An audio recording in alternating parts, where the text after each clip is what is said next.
Well, good morning, everyone. Welcome to the second session of the Opportunity Zones 2.0 informational webinar series for the state of California. My name is Brian Coleman, and I am the Project Financing Manager with the Regional Economic Development Initiatives team at the Governor's Office of Business and Economic Development. We really appreciate you taking the time to join us as we continue this important process with the state's Opportunity Zone 2.0 selection process, which will ultimately result in the state of California nominating census tracts for OC 2.0 designation. If you joined us for the first session last week, we want to welcome you back and thank you for joining us again. If this is your first session with us, we want to extend a special thank you for taking the time to participate. And we really hope that you find these informational webinar sessions valuable.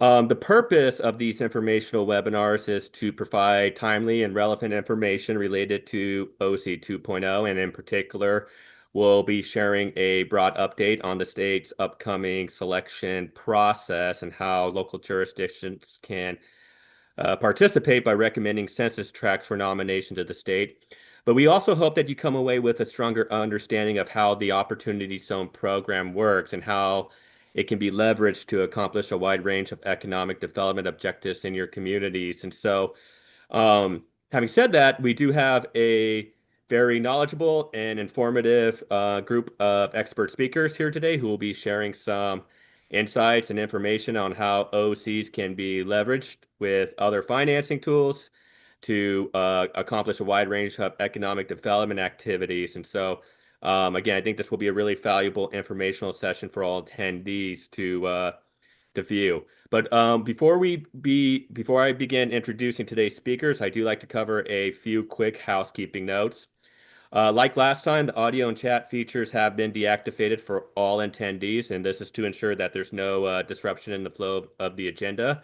So if you have any questions for the individual speakers, we encourage you to use the Q&A function at the bottom of your screens, and then our speakers will respond to them in order when they are done with their presentations. And then as a reminder, the GO-Biz team will not be responding directly to any questions from the Q&A during today's sessions.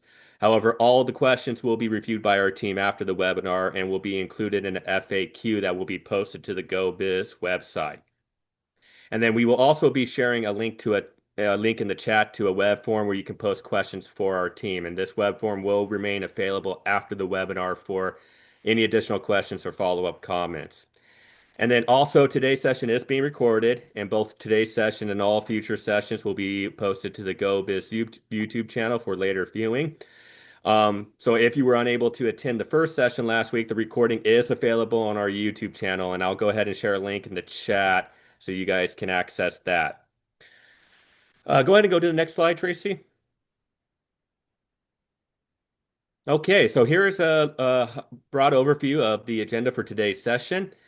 We'll first hear a presentation from Larry Kosmont, who is the chairman and CEO of Kosmont Companies, which is a nationally recognized consulting firm, and they're a leader in economic development, public-private finance, and real estate development. Larry will be sharing insights on how communities can leverage tax increment financing or TIF districts, as well as other public financing tools to attract private opportunity zone investment. And then following his presentation, we will hear from Chang, who is the managing director of CapZone Impact Investments, which is a nationwide investment management firm that specializes in opportunity zone investments. And she'll be discussing strategies for deploying OC capital to support maritime, industrial, and commercial development projects. And then after Larry and Ellen conclude their presentations, I'll go ahead and wrap up today's webinar by providing a recap of the state's anticipated process for selecting OC census tracts for nominations, as well as sharing information on how local jurisdictions can participate by recommending tracts to our office. Go ahead and go to the next slide. All right, so with that, I'll go ahead and pass it over to Larry, who will go ahead and kick us off. Hey, thanks, Brian, and welcome everyone. I'm really pleased to be able to have this opportunity to talk about opportunity zones and TIF districts because very few times do we see such a significant alignment an investment that we're not trying to drive from the public sector. Go to the next slide. The key to investing in TIF districts is to induce private investment. Next slide. And the OZ program inherently does that. What it does is motivate investors that have made investments in projects and companies and have had a gain. It motivates them to invest in the districts that are created, that the state is going to go through a designation process. We'll end up with around 600, over 600, 618 districts that qualify under the OZ 2.0 program. The alignment here is that these are 10-year capital investments where the investor pool under a qualified opportunity fund, a QOF, can essentially get a step up in basis and protect from tax that original investment. TIF, on the other hand, is trying to attract capital with the same thing in mind, not so much tax deferral, but to create value creation.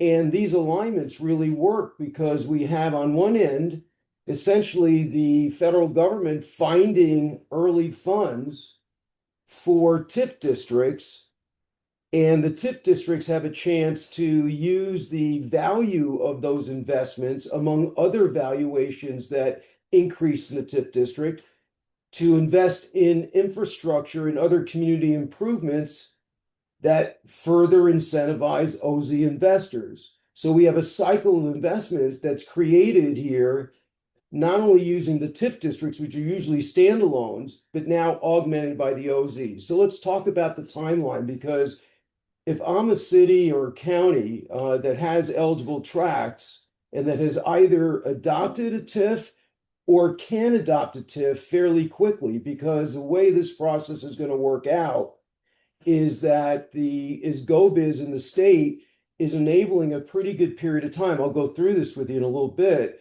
for us to create districts locally and then sort of match up these investment and incentive programs productively. That's the beauty here. But time is of the essence. I think you'll hear that Brian is really, and GO-Biz, looking to identify the specifics of the application process by mid-June.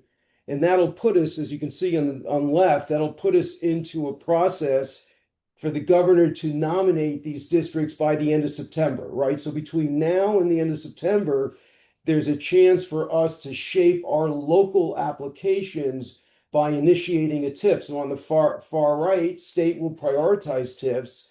In response, cities should endeavor to start that process because the state is being pretty flexible in terms of the capacity to recognize you starting that process as part of the application. So let's go to the next slide, because I think the key here is more about convergence, right? TIF has been a program that's been around for decades, and it's used all over the country. I think 48 states or 47 states have a TIF program. We had redevelopment TIF, where we took everyone else's tax increment and put it to work.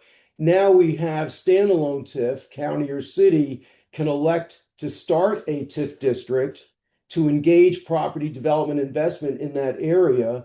And then it can also joint venture with other voluntary agencies, counties, special districts, with a city, vice versa, so that they can form a co-venture district. And that can happen with these OZs as well. The point of the basic mechanics of TIF is that you're inducing private investment, just like OZ is. OZ is inducing investment to be transferred to a district that qualifies in OZ 2.0 because of the ability to protect that investment from taxes. Here in the tax increment, we're inducing investment so that it creates property tax increment. It's not a new tax. We deposit that into a separate TIF fund, and that can help pay for public improvements and amenities which support that OZ investment. So they're really entirely compatible. And the key is the nexus now in this round of OZ 2.0, next slide please, is going to be the area in which this can happen. And in OZ 2.0, by the way, there is an expansion and a focus on rural districts, QRDFs, or QR, qualified rural opportunity zone districts. And those tend to be compatible with a new kind of TIF called Climate Resilience District. And I'll show you that in a minute. So the way TIF works is, let's say that OZ investor at the bottom if you look at the light green, it's sort of the beginning of the uptick. If that OZ investor in the next year or two, that pool, that QOF, if you will, the Qualified Opportunity Fund, puts money into the area and transfers that basis over, then that creates value that accretes among other activity that happens in the district. And as the valuations continue to increase, the district is collecting that value capture, that property tax, and can put it to work on ancillary or corollary projects above the baseline. That's what you're doing. You're capturing the value above the baseline, but you're getting a kickstart with OZs with the OZ pool investor. Next slide. So these work together. Again, not a new tax. These start to work in certain formats. In California, we have approved, I think, about a half a dozen post-RDA TIF districts. The three primaries that really, I think, match the OZ program are: the most flexible is the Enhanced Infrastructure Financing District. There's been 37 created. There's over a dozen in process. The Climate Resilience District, which is about climate and resiliency, intends to match quite handily with the rural designations. And so that's an alignment that just happens to be fortuitous. Again, I'm always incredulous when I can get the feds, especially these days, if I can get the feds in the state to actually cooperate. They are, in fact, cooperating because these programs are very collateral and they're very reinforcing to each other. The final district, which is focused on affordable housing, 25% of the tax increment in a CREA, Community Revitalization Investment Authority district, has to be spent on affordable housing. Also, by the way, the qualification for CREAs is much different than CRDs and EIFDs. You actually have to meet certain criteria, which aren't that dissimilar to the OZ zone. I think it's 80% of income, and there's some other stats, whereas in OZ, I think it's 125% or 25% of the average income as a qualifier for that district. So they have similar disadvantaged district qualification concepts. So these are the three: EIFD, CRD, CRIA, that I think are most applicable to capture the value of these early OZ investments to kickstart activity in the TIF district and to take advantage of the private investment pool that's available through OZ 2.0. Next slide. So it's a nice matchup. It works. The way that, as you may recall, the way the TIF districts work is that it's 45 years from the point of bond issuance is the longevity of the district, can be formed in about typically 12 to 18 months, but you can kickstart the activity in about 4. I'll show you that. And that would enable you as a community, as a county, city, which are the two political subdivisions that are eligible to unilaterally start a district with or without each other. A special district can join, but isn't an initiator under the law. So just something to keep in mind. But the governance is through a public financing authority, which can work hand in hand with the QOF, the Qualified Opportunity Fund, seeking an investment. And when you adopt these things, when you adopt these TIF districts, you're adopting an infrastructure financing plan. That, in essence, is your charter of investment, which can very well align with the OZ investment, who likely will need some improvements to the community and be attracted to the commitment of capital to an area for 45 years. That's the beauty, is we're really messaging to the OZ investor that long-term investment is coming here, so that their long-term hold, which is a 10-year hold under the OZ program, is likely to elevate in value, not only because of the investment itself, but because of the collateral investment that the community is moving toward. Again, trying to identify just the consolidation and collaborative efforts between these very different programs that actually work quite well together. EIFD projects areas don't have to be contiguous, so that means that whether you have adopted one or will, you can identify, essentially target, cherry pick those areas to match with the OZ 2.0 zones or overlap. So that's the beauty of that as well. It facilitates that kind of of initiation. And then the eligible projects are anything 15 years or more in terms of useful life. Next slide. So the layout now, I think, is expanded even under OZ 2.0. Another miraculous sort of alignment here is that several years ago, the state of California created a new kind of TIF springing off the EIFD body of law that basically enables climate resilience districts. These tend to be districts that focus on climate activity, sustainability, energy investment, and connectivity. So all things that actually OZ investors can look for as being supportive of their investment. And these CRDs, same 45-year period, same process for tax increment. Just the focus again tends to be on climate resilience, sustainability, and hence rural. So there may be a very good match when you're picking in the next couple of weeks which of these districts to use as part of your OZ application. You're going to want to figure out whether or not you're better off using the OZ, matching the OZ with a EIFD, a standard TIF, or a CREA, especially if the emphasis is on affordable housing, which I think a lot of OZ investments, by the way, will be focused on housing and many on businesses that actually focus on resiliency and sustainability. So again, I'm seeing the matchup in private capital motivation, particularly in housing at any level, with the TIF district. So OZ and TIF aligning that way as well. Next slide. So as you look at CRDs, just I expanded a little bit on this just to give you a sense of the flexibility of the infrastructure and programmatic resiliency that CRDs can support using tax increment financing to help underwrite and support the OZ investment, who clearly will be looking, especially in California, for businesses that have sustainability criteria to them. And we're seeing the state as a leader in those kinds of businesses and those kinds of projects. So again, good match. Next slide. So no one is a stranger to these districts at this point. I mean, I put this up to show that it's been a pretty prolific 10 years or so, 12 years since we got the 2014 EIFD law approved.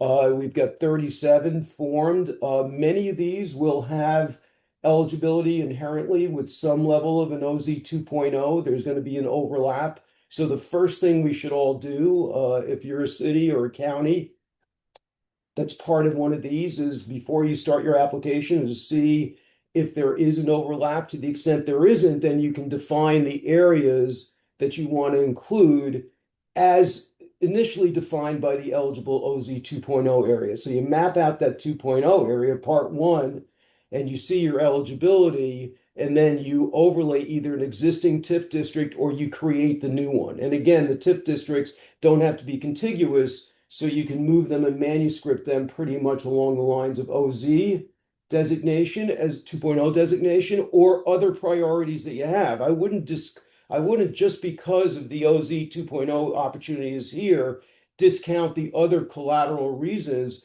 why you'd want to consider a TIF district. Next slide. I mean, they go hand in hand. You're going through the process anyway. And then these districts have become much more cooperative. It's so ironic that when we first started this in 2014 and 2015, people would say to me, Larry, why do you think the county would ever share its increment, especially given the redevelopment history? The reality is these projects, if they're treated as business plans, if the TIFs are treated as business plans, not blight plans, but business plans, what you find is you look for projects that enhance the future of your counterparty. So if you're a city, you go to the county and say, well, this is what's in it for you in this district or in these sub areas. Same with the county, looking especially in unincorporated areas. That's why you're seeing a lot of unincorporated area activity, because counties finally have a way to directly invest in just something more than pure subsidy, right? They get to capture value and then reinvest that. So the point here is that these partnerships exist and there's no obstacle to them. So you have the time in this early truncated 90-day period to get an application going for yourself. and open up the dialogue with your adjacent county or your coterminous county or vice versa. So at least even if you don't have that partnership approved at the time you submit the TIF application pursuant to OZ 2.0, you've got it in the record. You can keep going. You can do it subsequently. Next slide. And these partnerships are compelling. We're just having good experience. Here's the other add-on. It just starts with OZ 2.0 and TIF. I mean, those are two pieces of the layer cake. Another layer is the availability for grants. And we all know that TIF districts, especially when they're joint ventured between two public agencies, do better going after OPM, other public money. Whether it's Prop 4, 10 billion, which is a perfect match, by the way, OZ 2.0, Climate Resilience District, Prop 4. I mean, it's a trio. So we can make that work. I'm just mentioning these because philosophically, conceptually, and strategically, I think that's how all of us should be looking at this period of time. It's sort of like we get to take this test over a 90-day period. How do we get ourselves sort of matriculated so we can answer the test properly? In addition, of course, with multiple partners, you're likely more likely to win grant funding. And basically, TIF explicitly increases the scoring for California housing projects because the reality is a lot of the TIF projects go for housing, as do OZ. So there's going to be a natural match there. Next slide. So in terms of just those grants that are out there, my point here is this. One, TIFs support grant competitiveness on the bottom, but they require lead time. And the categories are all there. So the key here, backing into where we are now, which is Brian about to announce the time where sort of the test period will begin, which will be mid-June. The applications due shortly after that by August, and then the decision by the state later on, September, October. What this really does, it says, look, we've got to pick and choose which application areas make sense for us on the grant side, both state and federal, whether it's Prop 4 or state or federal money, so that we can get going. Because these take time. We don't need to have the grants today, but certainly the grant applications would be augmented by the fact that we have an area that's in an OZ 2.0 and that's in a TIF district. And then thirdly, if it's joint ventured with another public agency, that's really quite an extravaganza for eligibility for these grants. So it's worth looking at this strategy as you move forward. Again, not immediate, but part of the initial thinking. Next slide.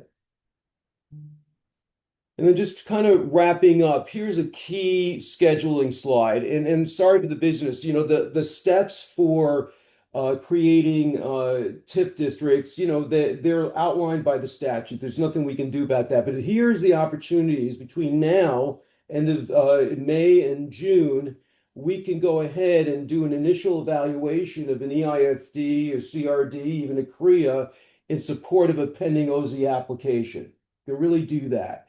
And then by doing that, you can prepare a resolution of intention to form, and you can have that done by September 2026, which is when the opportunity zone recommendation period closes.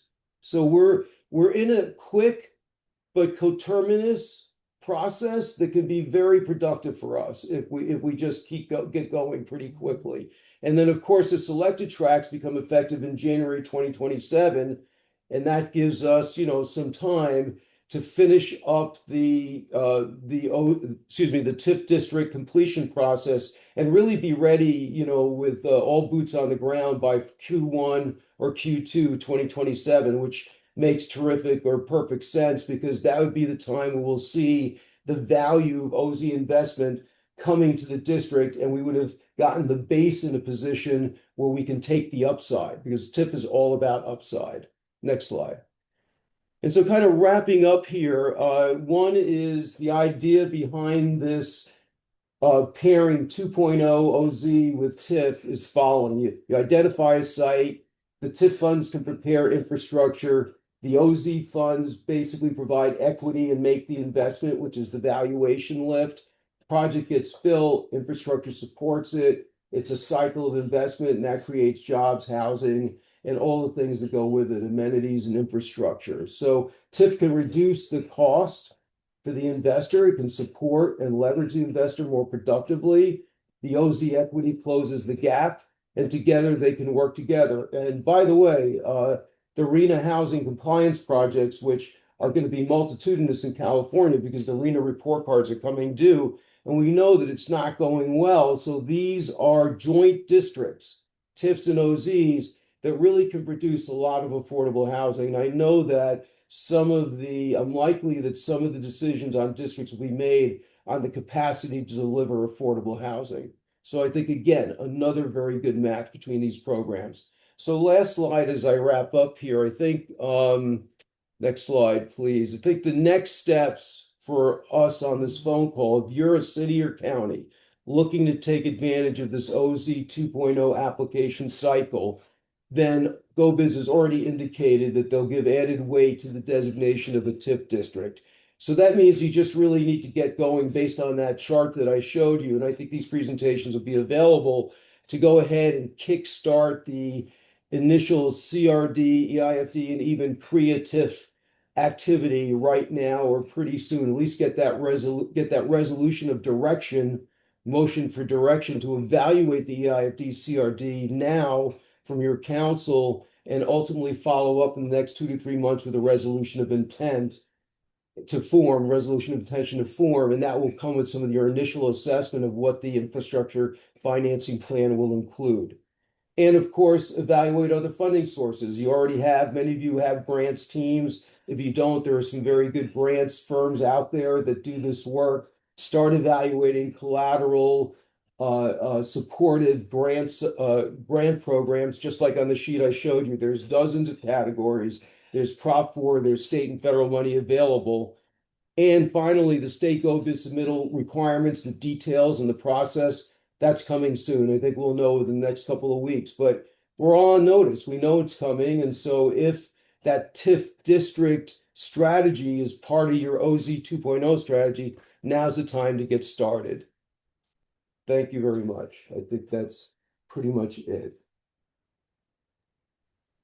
Yeah, thank you so much, Larry. That was a very awesome, informative overview. And I really think it did a great job at highlighting how public sources of financing, in particular TIF districts and other grant programs, can also be utilized and leveraged with OCs to achieve a wide range of economic development projects and activities. I think very often, most people perceive opportunity zones, or at least the federal program, operating within a silo and don't realize that it can be paired with additional sources of public financing, private financing, TIF districts um, to build a more affordable and flexible capital stack to achieve a wide range of economic development projects. So I think you did a great job at highlighting how valuable OCs can be by pairing with TIF. And Um, Brian, there were just a couple of quick questions if you didn't want me yeah, to do a quick. So, what does understudy mean for a city? I think that means you've designated an area and that's what you're willing to study. And the OZ 2.0 district areas would be a clue, but so would everything else in your community, whatever you've prioritized. Again, you don't have to have adjacent districts, so you can be very strategic, take a scalpel approach and sort of say, this is my OZ 2.0 area. And then this is my infrastructure area. This is my downtown area. Again, I'm making these things up. It's very flexible. Understanding means you've declared those potential areas under study. In terms of the new market tax credits, I think any of the OZ investment, with or without TIF support, would be eligible at some point of their developing for affordable housing tax credits as well as new market tax credits. These are all, in a sense, essence, a different version of a government grant program. They're on the tax credit side, just like OZ is on the tax deferral side. And they just would augment that project on a case by case basis. So I think they're entirely compatible. There's nothing I know that excludes them. And it's just a matter of how to be opportunistic based on the project, the content of the project, the size, and the timing. Can thank you you look for for the clarifying that, EIP? Larry. Yeah. I think in the interest of time, we're going to go ahead and move forward with the rest of the agenda. But yeah, if you do have any additional questions for Larry or our team, you're welcome to drop them in the chat and we'll get to them in order. order. All right, so with that, I think we'll go ahead and move on to our next presenter, which is Ellen Chang from CapZone Impact Investments, and she'll be providing an overview of how OCs can be paired to support maritime, industrial, and commercial activity. So, Ellen, I'll go ahead and pass it off to you. Yeah, thank you. If you want to go ahead a couple slides, I can just show an outline. So what I'm going to start with is talk about CapZone Impact Investments, talk about how we're marrying Opportunity Zone Fund and equity investment with reindustrialization. And then I'll talk to the Maritime Prosperity Zone program that's being contemplated right now and move into Q&A. So if you move forward, one slide. So CapZone Impact Investments is an equity investment firm. We form qualified opportunity zone funds in order to invest in a variety of different projects. We started back in 2017, pretty early on, to invest in maybe mission-aligned housing, if you will, and increasingly we've partnered with the federal government to invest in in areas of need for the national interest. If you go to the next chart,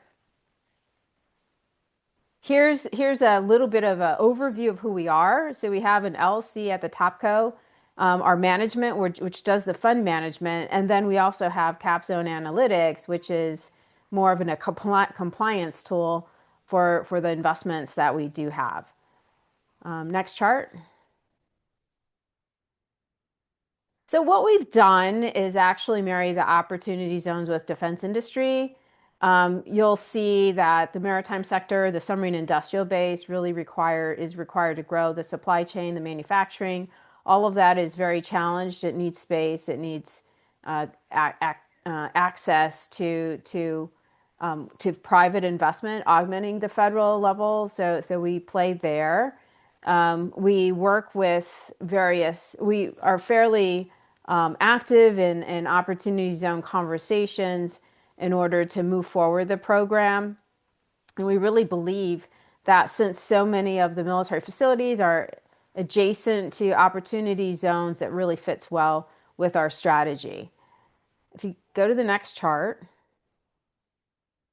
So just to give you a sense of what we've done, these are obviously Opportunity Zone 1.0, but of note is the bottom one in 2024, where we bought land along with the Navy as a limited partner to have a public-private partnership to support the nation's shipbuilding.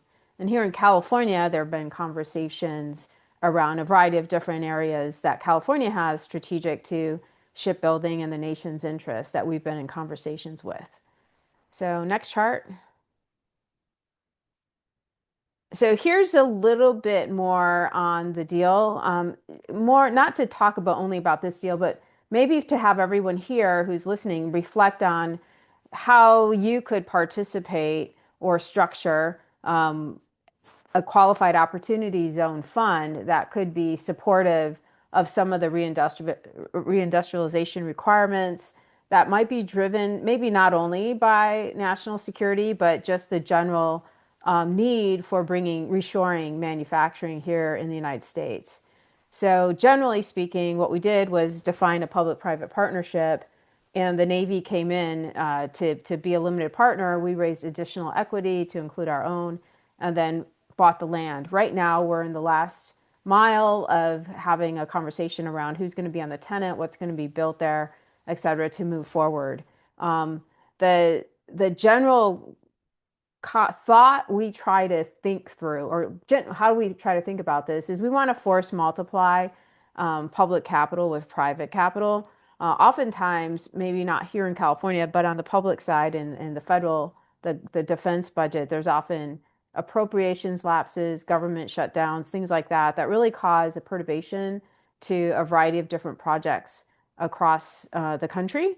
And we really think that private capital can lend a hand there while also doing good.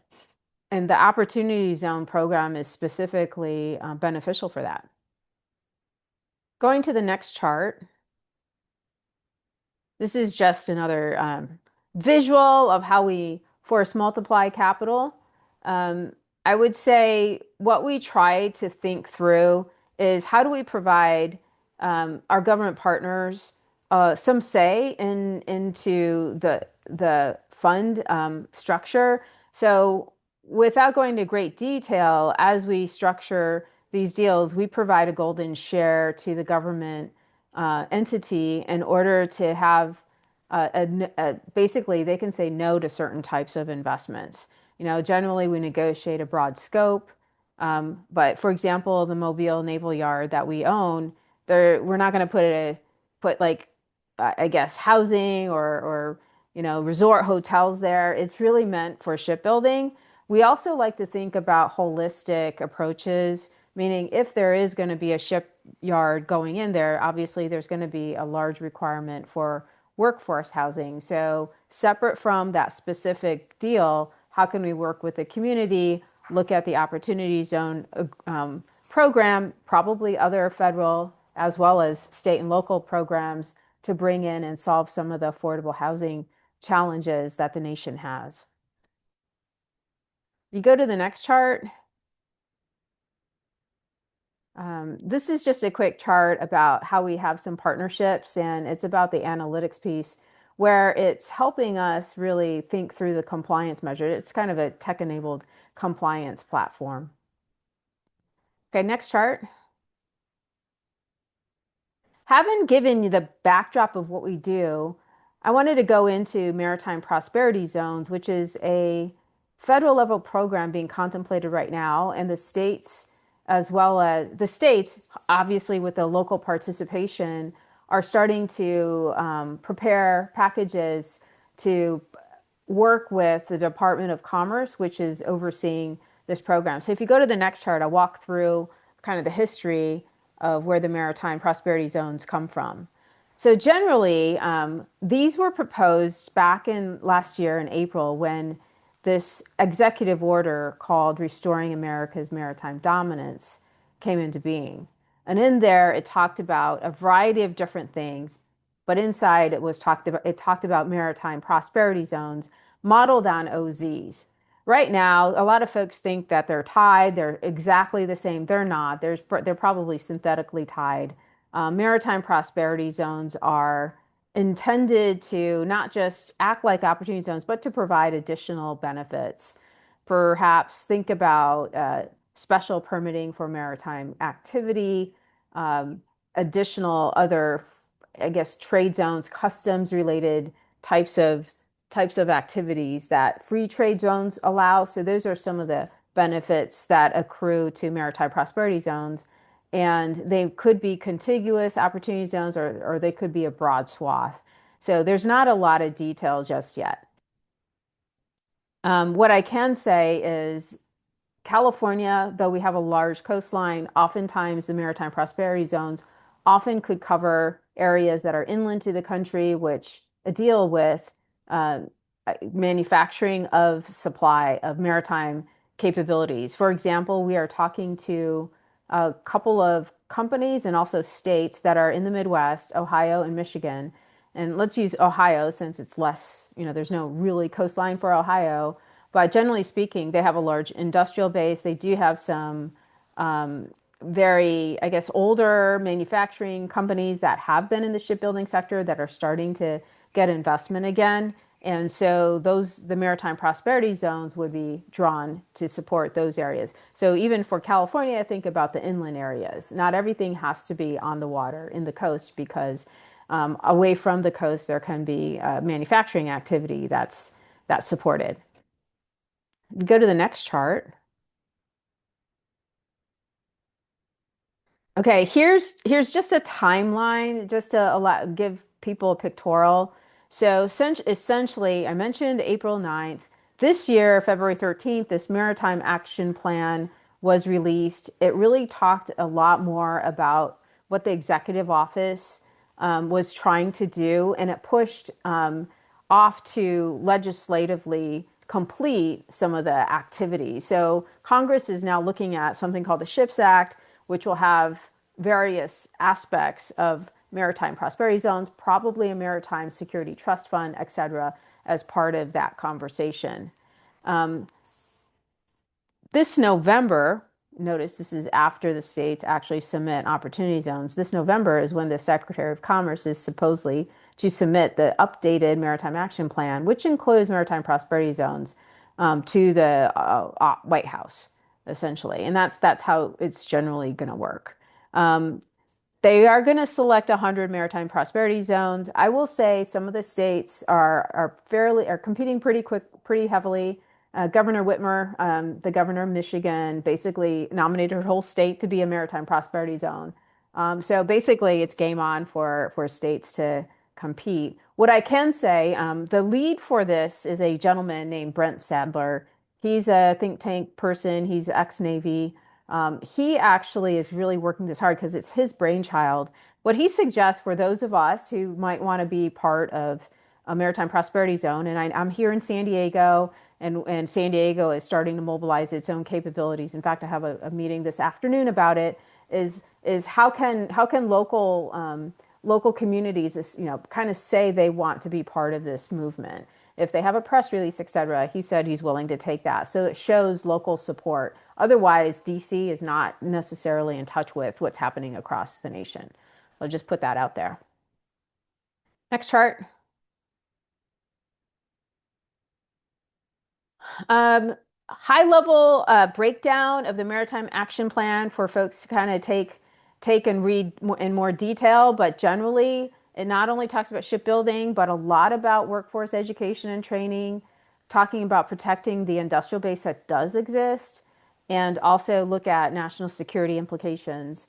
I don't know how many people are involved in this industry, but we do know the ports that we have, a lot of the cranes and et cetera, are from China. All of them have essentially they're basically listening posts, and they collect a lot of information. So there's been movement to change out the cranes that are in our ports, et cetera. There's a variety of other things happening. Clearly, we have some competition with our near peer, and so we're trying to manage and rebalance our efforts here. Next chart. Here's just a high level view of where proposed maritime prosperity zones could be.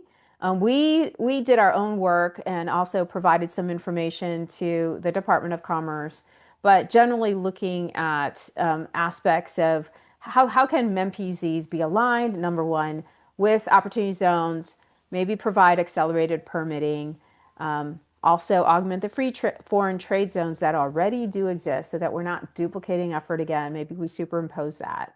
Prioritize related federal financing programs. And so clearly some of what we were talking about, TIFs, et cetera, could support some of these activities. There's other programs within the Department of War that could be supporting, for example, the Office of Strategic Capital. And then clearly the Defense Production Act is also going to be support some of the lower level supply chain aspects, which include critical minerals, which include a lot of aspects, things that are happening in our state. Next chart. I don't want to go through OZ. I wasn't sure how much we would cover, but so here's a chart just as a reminder for the opportunity zone highlights. Good that they're permanent. There's going to be more reporting requirements. There's going to be a rural focus, which is why I highlighted this in blue, because we think that essentially a lot of industrial areas, as aforementioned, are in rural areas. And so certainly we can pair rural housing with jobs created in areas that need to be developed. And we think that's a good pair. So we're looking very closely at how can we bring in equity and support the development of these rural areas. Next chart. And this is my get off the stage chart to provide time back to Brian. But generally speaking, the OZ tax incentive can support and augment our reindustrialization and national security efforts.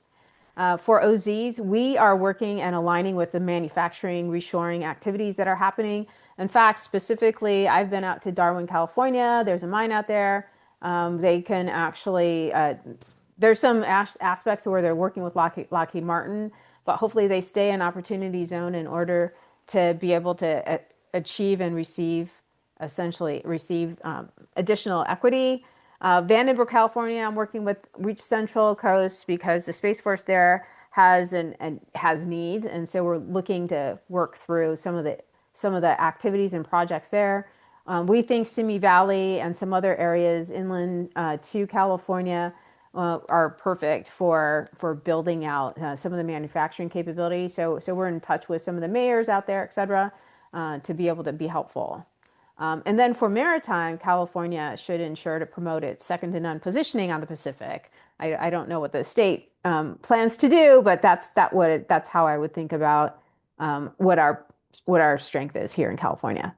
So with that, Brian, I'll turn it back to you. Wonderful. Thank you so much, Alan. That was an awesome overview and awesome presentation and very timely as well.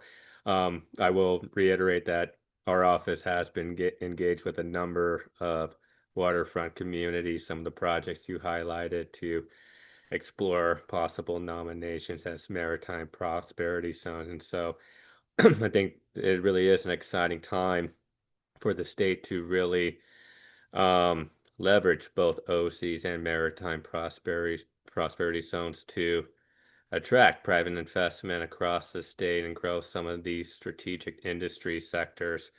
And I think too, your presentation did a great job highlighting how opportunity zones can be utilized and leveraged not just to support, residential real estate, which is typically what OCs are seen as supporting. It was mentioned in the previous webinar that most of the OC capital was directed towards um, market rate mixed use residential development. So it's great to see the work you're doing and seeing some of the case studies across the country where OCs can be utilized to leverage industrial activity. So really appreciate this information. I really appreciate all the great work that you're doing.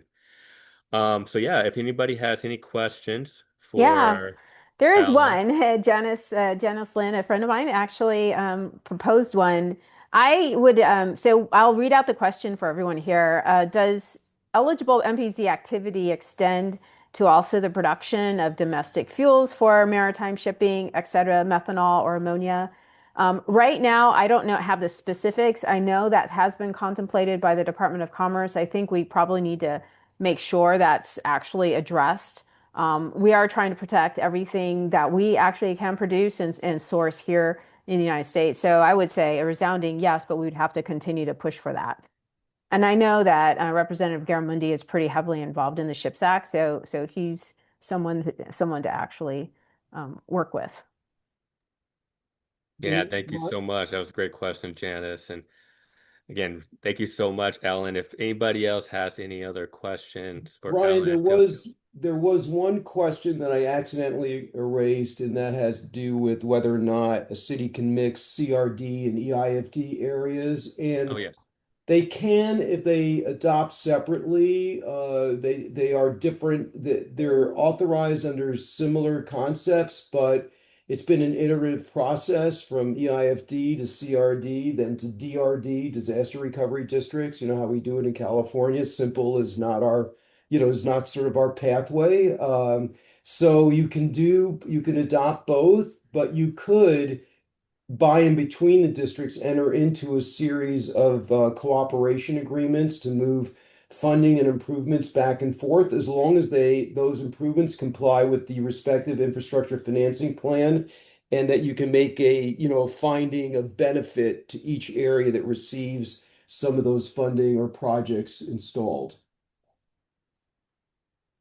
Awesome. Thank you for going back and answering that, Larry. Really appreciate it.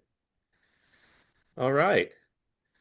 Well, thank you again to both of our guest speakers for those excellent presentations. And yeah, if any attendees have any other questions for our speakers, feel free to drop them in the chat and we'll get to them in order. But in the interest of time, while we have about 10 minutes left, I do want to briefly cover again the state's anticipated process for selecting opportunity zones. And so, um, if you participated in our previous webinar session, most of this information will just be sort of a recap, but just kind of wanted to reiterate it again.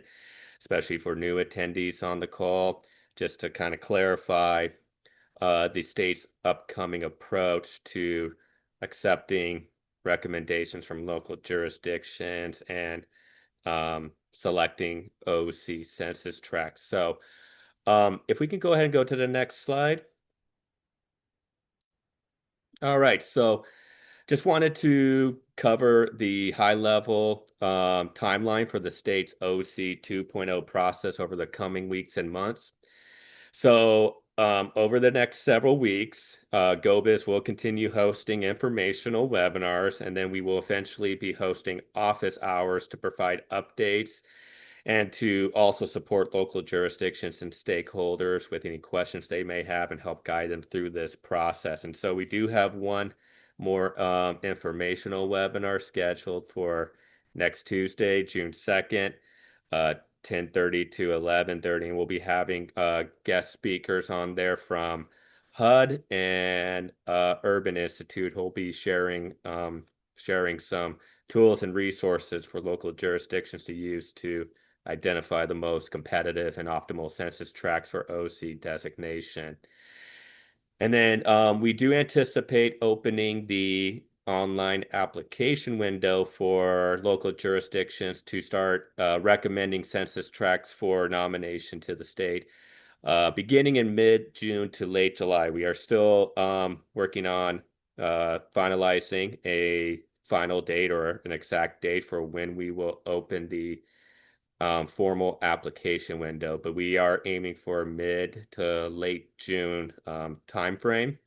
And the application window will be open for at least several weeks. So very likely we'll be closing it out late July. So there will be sufficient time for local jurisdictions to submit their recommendations to our office. And then after the application window, the GO-Biz and the California Department of Finance will work collaboratively to evaluate census tracts that were nominated for OC designation. Then we'll be making recommendations to the governor's office.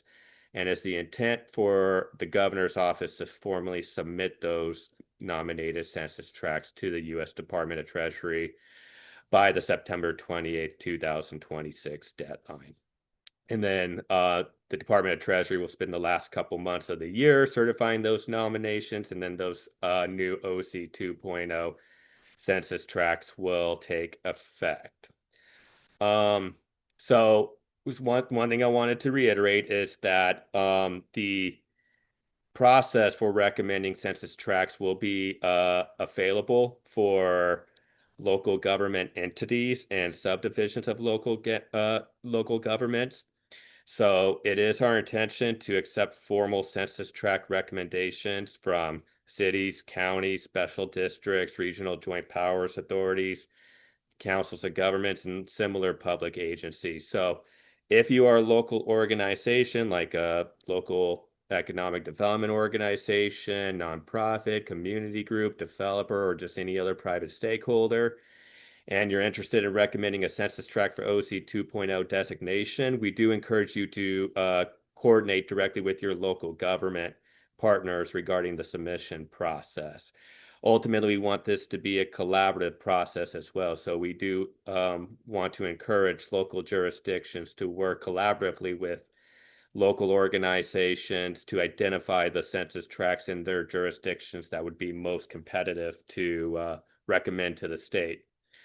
And then we will have a web form available on our website for local jurisdictions to recommend census tracts. And we're still in the process of determining all the information we're going to collect on those web forms, but at a minimum, we will be requesting basic information such as the jurisdiction submitting the recommendation, so nominating jurisdiction, a primary point of contact at the jurisdiction, the census tract number, and then very likely some brief responses just describing how the census tract aligns with the state's investment and economic development priorities for OC 2.0 designation. Can we go to the next slide, please? So, in evaluating potential census tracts for nomination, California does intend on prioritizing areas that do align with statewide and regional economic development objectives. So, this includes some of the criteria listed on this screen. So, we will be prioritizing census tracts that advance the jobs first regional plans and the statewide economic blueprint. Census tracts that support affordable housing projects or align with local regional housing needs assessments. Any census tract that has shovel-ready sites as defined by the GO-Biz Business Ready Sites tool. So these would be like plots of land, vacant property that is already entitled, has permits secured, basically census tracts ready for construction of development projects. And then basically any census tract that is demonstrating or has planned public investment with the census tract aligned with everything that Larry covered in his presentation. So things like TIF districts, if it's planning on receiving federal, state grant funding, those are the type of things that we're going to be looking at in our evaluation. So we do want to encourage local jurisdictions to keep these priorities in mind when determining which census tracts to recommend for state consideration. And then also beyond this formal evaluation criteria, communities should also consider whether census tracts demonstrate strong potential to attract future opportunity zone investments. So things communities should consider include things like, is there a pipeline to development projects within the tract? Is there already ongoing business or economic development activity occurring within the tract and has potential to attract additional additional economic development or business development activity. And then if there's any potential for future job creation, housing development, infrastructure investment, or business expansion within the tract, those are things that we want jurisdictions to also focus on as well. Let's go ahead and go to the next slide, please.